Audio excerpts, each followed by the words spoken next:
Good evening दोस्तों, स्वागत है एक बार फिर से आपका अभय श्रीवास्तव पीएचपी चैनल पे। जैसा कि दोस्तों हमने पिछले वीडियो में कहा था कि नेक्स्ट वीडियो में कुछ इंटरेस्टिंग टॉपिक लेके आऊँगा।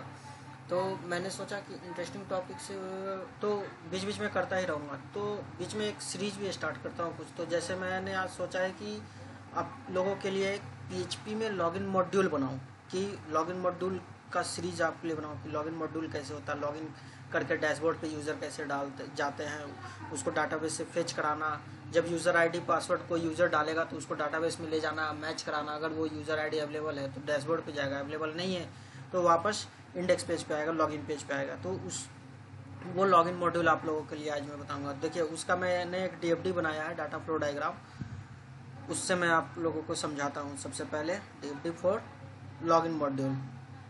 ओके, तो मैं ये ओपन किया।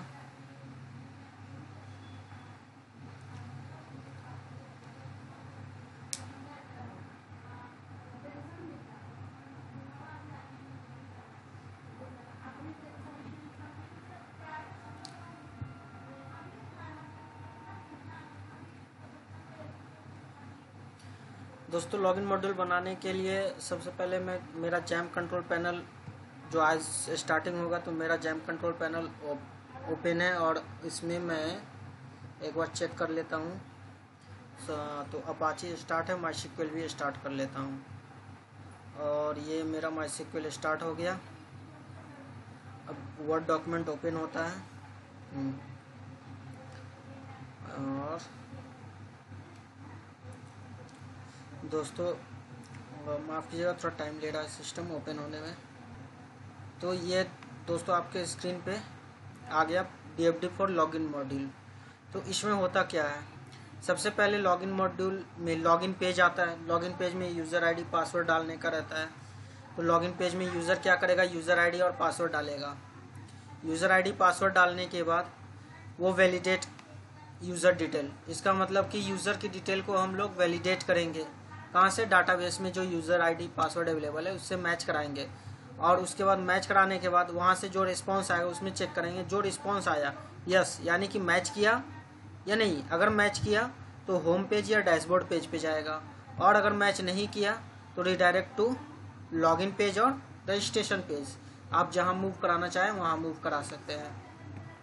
तो ये लॉगिन मॉड्यूल का वर्किंग है। तो सबसे पहले हमें लॉगिन मॉड्यूल बनाने के लिए सबसे पहले लॉगिन पेज बनाना होगा, उसके बाद लॉगिन की लॉजिक लिखनी होगी। तो सबसे पहले हमें लॉगिन पेज बनाना होगा। तो लॉगिन पेज बनाने के लिए दोस्तों अब चलिए मैं आगे प्रोजेक्ट शुरू करता हूँ लॉगिन मॉड्यूल का।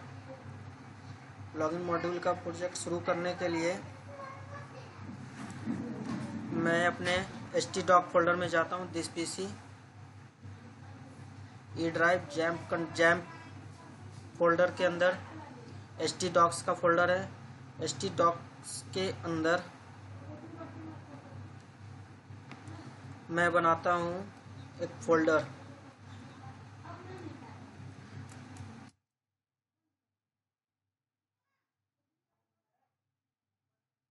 फोल्डर का नाम होगा PHP लॉगिन। PHP लॉगिन के नाम से मैं ये फोल्डर बना लिया। अब इस फोल्डर को अब टेक्स्ट एडिटर ओपन करता हूँ। टेक्स्ट एडिटर ओपन हो गया और मैं यहाँ से फोल्डर ओपन कर लेता हूँ। वो sorry, open folder.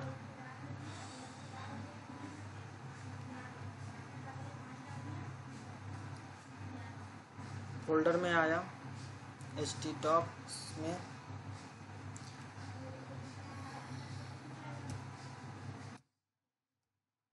PHP login. ये PHP लॉगिन का फोल्डर ओपन हो गया दोस्तों। अब यहाँ सबसे पहले मुझे एक लॉगिन पेज बनाना होगा। लॉगिन पेज के लिए मैंने न्यू फाइल किया, इसे Ctrl+S। लॉगिन पेज बनाना, तो लॉगिन पेज को जो है मैं इंडेक्स नाम दे देता हूँ, क्योंकि सबसे पहले लॉगिन पेज आता है किसी मतलब कि आप एक वर्किंग वेबसाइट पे जाएंगे तो वहाँ पे देखिएगा कि आपका सबसे पहले लॉगिन पेज आता है, तो लॉगिन पेज को हम सबसे पहले index.php नाम देंगे, क्योंकि इंडेक्स जब भी कोई वेबसाइट होता है तो उसका सबसे पहले पेज जो रेंडर होता है, लोड होता है, वो इंडेक्स पेज लोड होता है या होम पेज, तो बट इंडेक्स पेज लोड होता है, तो उसका नाम हम index.php रख दिए। ये सेव हो गया। अब मैं कोड स्टार्ट करता हूँ। Login module in PHP, save किया। अब कम टाइम सेविंग के लिए हम लोग बूटस्ट्रैप यूज़ करेंगे, तो बूटस्ट्रैप का मैं लिंक यूज़ कर लेता हूँ CDN। बूटस्ट्रैप का CDN यूज़ करने के लिए यहाँ पे लिखेंगे, जाएंगे गूगल पे। गूगल पे जाने के बाद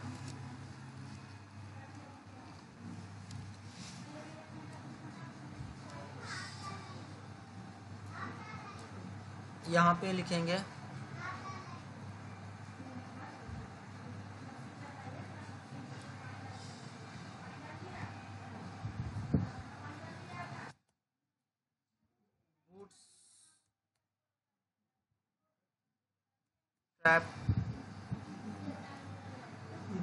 बूटस्ट्रैप 3, और इसके जब ये आएगा तो इसमें W3 स्कूल में जाएंगे, इस वेबसाइट को ओपन करेंगे W3 स्कूल्स की, और यहाँ पर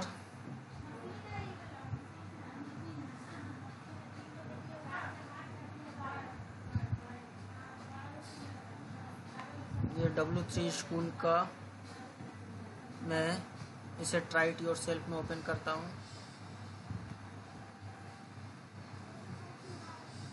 और ये CDN मैं उठा लेता हूँ टाइटल टैग के नीचे जो है, Ctrl+C, CDN मैंने उठा लिया।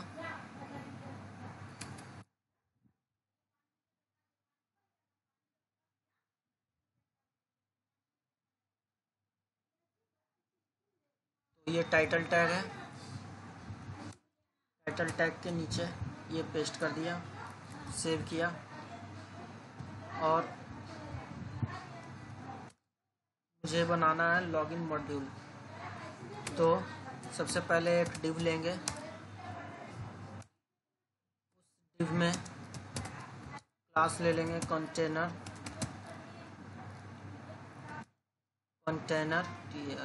कंटेनर क्लास हो गया।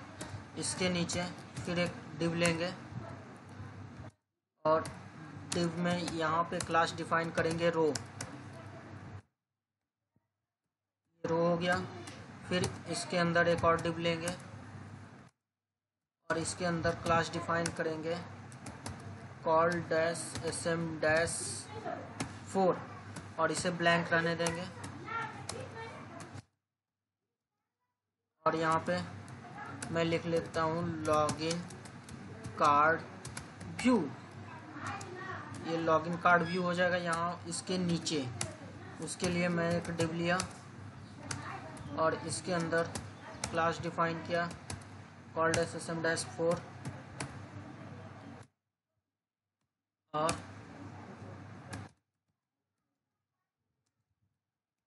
लॉगिन कार्ड व्यू क्लोज, ये हो गया। फिर एक डिव लिया और यहाँ पे call-sm-4 Ctrl+S किया। अब जो इस डिव में पहले H3 टैग स्टार्ट करता हूँ, और यहाँ लिखता हूँ लॉगिन हेयर, और इसमें मैं क्लास यूज़ कर लेता हूँ text dash centre, text dash centre. इसके जस्ट नीचे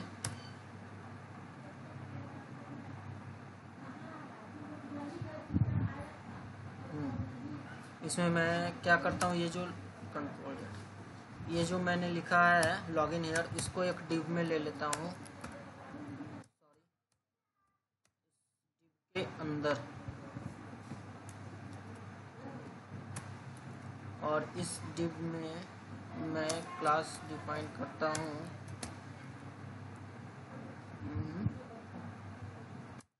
क्लास इक्वल्स टू रो, और फिर एक div लिया। और आपको अभी ये कोड मैं दिखाता हूँ रन करा के कि ये क्यों मैं कर रहा हूँ।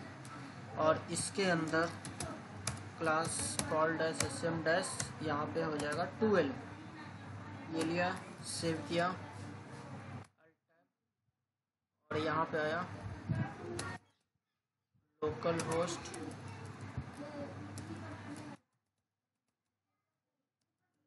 Host slash php login.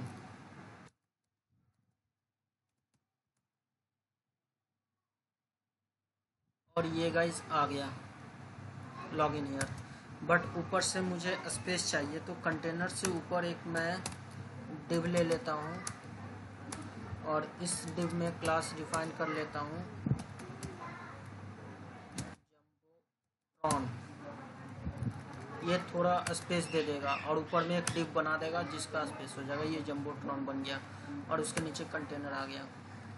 और अब जो है मैं इस कंटेनर क्लास में एक क्लास डिफाइन कर लेता हूँ वेल। उससे हमें पता चलेगा कि डिव जो मेरा लॉगिन है वो यहाँ है। और सॉरी, कंट्रोल जेड जम्बोट्रॉन, और मैं वेल क्लास यहाँ पे मुझे लगाना था, मैंने गलत जगह लगा दिया था। तो ये रहा वेल क्लास, और अब रिफ्रेश, तो ये वेल क्लास ऊपर आ गया, जम्बोट्रॉन,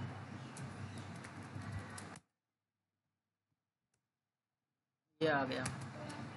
अब ये जो डिव है ये रो हो गया, ठीक है। एक रो, कंट्रोल सी,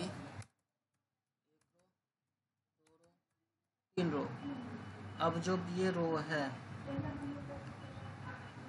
इस रो के अंदर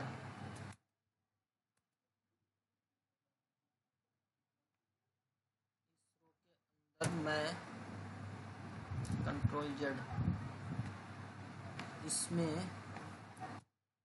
लिखता हूँ, चेक करता हूँ सही बनेगा या नहीं। लेबल टैग में यूज़र नेम, उसके बाद type equals to text,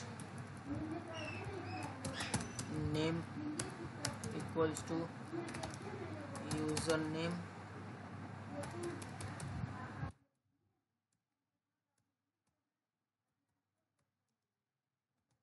ID equals to user name, class equals to form dash control S, refresh it. तो ये बन गया, सही है। अब इस डिव के बाद मैं जो क्या करता हूँ, यहाँ रो शुरू हो रहा है, तो इस रो के बाद एक br टैग, स्पेस चाहिए मुझे ऊपर से, br टैग। बस अब मुझे control C,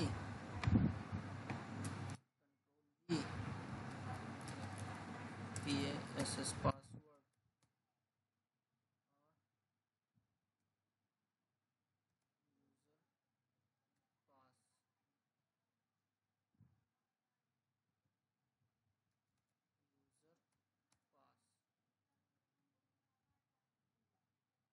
password.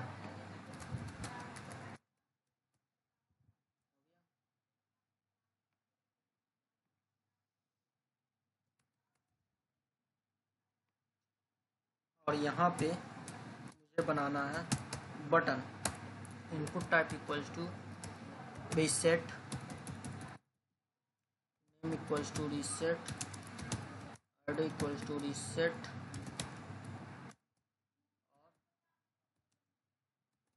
Value equals to clear clear.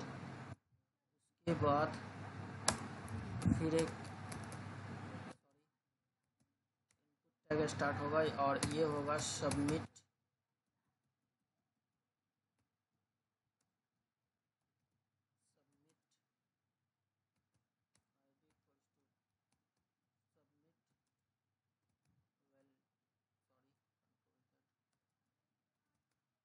Equals to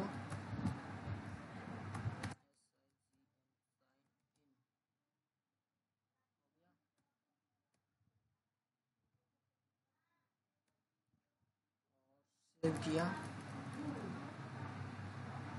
उसके बाद क्लास तो लगाना भूल ही गया बूटस्ट्रैप का, तो बूटस्ट्रैप का क्लास है बटन के लिए btn और btn डैश ये क्लियर है तो डेंजर btn डैश डेंजर और ये लॉगिन साइन इन है तो ये आ जाएगा क्लास बूटस्ट्रैप का जो क्लास है इसके लिए btn डैश SUCCES सक्सेस। ये चीज़ मैं पिछले वीडियो में भी बता चुका हूँ कि btn का जो कलर है आप क्या क्या लिखिएगा तो कौन सा कलर आएगा, सक्सेस लिखने पे कौन सा कलर आएगा, डेंजर लिखने पे कौन सा कलर आएगा, ये सारा कुछ बता रखा हूँ। चलिए अब ये चिपका हुआ है तो मुझे स्पेस देना है, तो स्पेस के लिए बस कुछ नहीं BR टैग यूज़ कर सकते हैं, नहीं तो स्टाइल से आप मार्जिन भी दे सकते हैं। आपके अकॉर्डिंग आपको जो सूटेबल हो, आप जिसमें कंफर्ट हो आप वो कर सकते हैं। सॉरी, इससे tab control S tab then refresh, तो ये बन गया हमारा लॉगिन विंडो। और ये रो है, रो के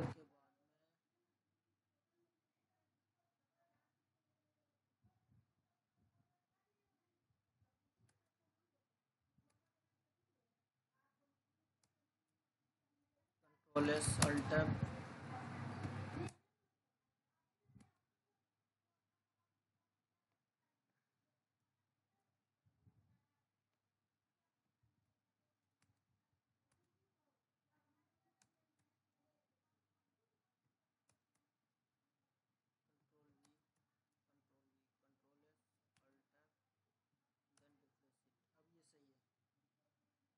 और इस जो मेरा है इसका ये तो आप बैकग्राउंड बाद में सेट कर सकते हैं। चलिए तो ये हमारा लॉगिन पेज तैयार हो गया दोस्तों, लेकिन इसमें अभी एक गलती है कि हमने लॉगिन विंडो तो बना लिया, लॉगिन पेज भी बना लिया, बट इसमें हमने फॉर्म टैग कहीं नहीं दिया है, ये आप नोटिस कीजिए। तो मेरा जो फॉर्म होगा वो इस डिव के अंदर है, फॉर्म इस डिव के अंदर है, तो यहाँ पे मुझे एक फॉर्म टैग शुरू करना पड़ेगा। ये फॉर्म टैग शुरू हो गया, कंट्रोल X, और ये डिव जहाँ क्लोज हो रहा है, यहाँ पे क्लोज हो रहा है तो डिव के अंदर दिया है हमने फॉर्म टैग, तो यहाँ पे ये हो गया। अब ये चेक कर लेते हैं, ये डिव यहाँ क्लोज हो रहा है और फॉर्म के नीचे, तो ये डिव यहाँ पे मिल गया और ये फॉर्म यहाँ खुल गया।